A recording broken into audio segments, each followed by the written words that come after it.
আসসালামু আলাইকুম ওয়া রাহমাতুল্লাহ। জি, আশা করি আপনি ভালো আছেন।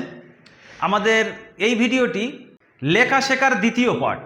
আপনি যদি প্রথম পার্টটি না দেখে থাকেন, অবশ্যই প্রথম পার্টটি প্রথমে দেখবেন, মশ করবেন, তারপরে এই দ্বিতীয় পার্টটি দেখবেন। আমরা এই দ্বিতীয় পার্টে আমাদের সবক নাম্বার 2 অর্থাৎ আরবি 29টি অক্ষরের মধ্যে থেকে তয় থেকে ইয়া পর্যন্ত লেখা শিখব। আপনারা কিতাবে এই রকম 2 নম্বর সবক তয় থেকে ইয়া পর্যন্ত পড়েছেন এবং সেটা লেখারও চেষ্টা করছেন। কিভাবে লিখবেন, প্রত্যেকটা অক্ষর কোন জায়গা থেকে লেখা শুরু করবেন, তার টেকনিক আমি আপনাদেরকে এই বোর্ডের মাধ্যমে বুঝিয়ে দেবো।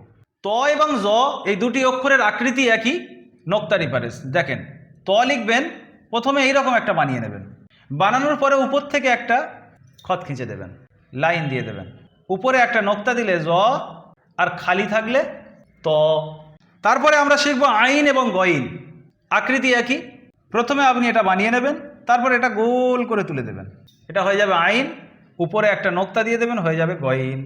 তারপর শিখব ফা, এই মাথাটা মুড়ে নিয়ে গোল করে তুলে দেবেন, ফা। তারপরের অক্ষর কফ, কফটা লেখার সময় মাথা মুড়ে এই রকম গোল করে তুলে দেবেন, উপরে দুটো নোক্তা দিয়ে দেবেন, কাফ। এখানে একটা ছোট্ট এস দিয়ে দেবেন। খেয়াল করবেন আমি কোথায় থেকে শুরু করছি এবং কিভাবে মুড়ছি। লাম, এইভাবে লিখবেন। কেউ যদি লাম লেখার সময় কিতাব থেকে ফলো করে এই দিক থেকে শুরু করে তারপরে এরকম দেয়, তো লামের মতো তো হচ্ছে, কিন্তু লেখার পদ্ধতি গলত, ভুল। সেই জন্য খেয়াল রাখবেন আমি কোন দিক থেকে শুরু করছি। এর পরের অক্ষর আসবে মিম, এরকম একটু গোল করে নেবেন, নিয়ে এরকম রেপ টেনে দিলে মিম, বা এই মিমটা আপনি এরকমও ব্যবহার করতে পারেন, কোনো অসুবিধা নেই। তারপরের অক্ষর নুন, এই গোল আকৃতি বানিয়ে নেবেন, একটা নোক্তা দিয়ে দেবেন। ওয়াও, এখানে গোলভাবে শুরু করে নিচে নামিয়ে দেবেন।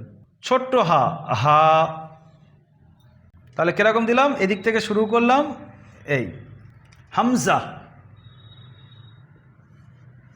দুরকম ইয়াজ দেখেছি, একটা গোল ইয়া, এটাকে ইয়ায়ে মারুফ বলা হয়, আর একটা ইয়ায়ে মজুল, এই রকম টেনে দিলে হবে। এই ছিল ত থেকে ইয়া পর্যন্ত লেখার পদ্ধতি, আপনাকে দেখালাম। অবশ্যই একটু মশ করে নেবেন এবং লেখা কমপ্লিট হয়ে গেলে সাপোর্ট অ্যাডমিনকে আপনি একটা ফটো তুলে আপনি পাঠিয়ে দেবেন। ওখান থেকে আপনি রিপ্লাই যদি পান যে সঠিক, আলহামদুলিল্লাহ। যদি কোনো জায়গায় আপনার ভুল হয় তো সেটা ঠিক করে নেবেন। অবশ্যই সাপোর্ট অ্যাডমিনকে কিন্তু পাঠাবেন। ভালো থাকবেন। যদি এখনও পর্যন্ত আপনি দারুল আমাল একাডেমির ফেসবুক পেজ ফলো না করে থাকেন, ফলো করবেন। আর ইউটিউব চ্যানেল যদি আপনি সাবস্ক্রাইব না করে থাকেন তো অবশ্যই সাবস্ক্রাইব করবেন। ভালো থাকুন, সুস্থ থাকুন, দারুল আমাল একাডেমির সঙ্গে থাকুন। এরকম নতুন নতুন পদ্ধতির ভিডিও যদি আপনি পেতে চান তো অবশ্যই একটা কমেন্ট করে জানাবেন যে এই বিষয়ে আমার জানা দরকার আছে, আপনি ভিডিও করে দেন, ভিডিও করে আপনাদের কাছে পৌঁছে দেবো। ভিডিওটা সবাই শেয়ার করবেন। আসসালামু আলাইকুম ওয়া রাহমাতুল্লাহি ওয়া বারাকাতুহু।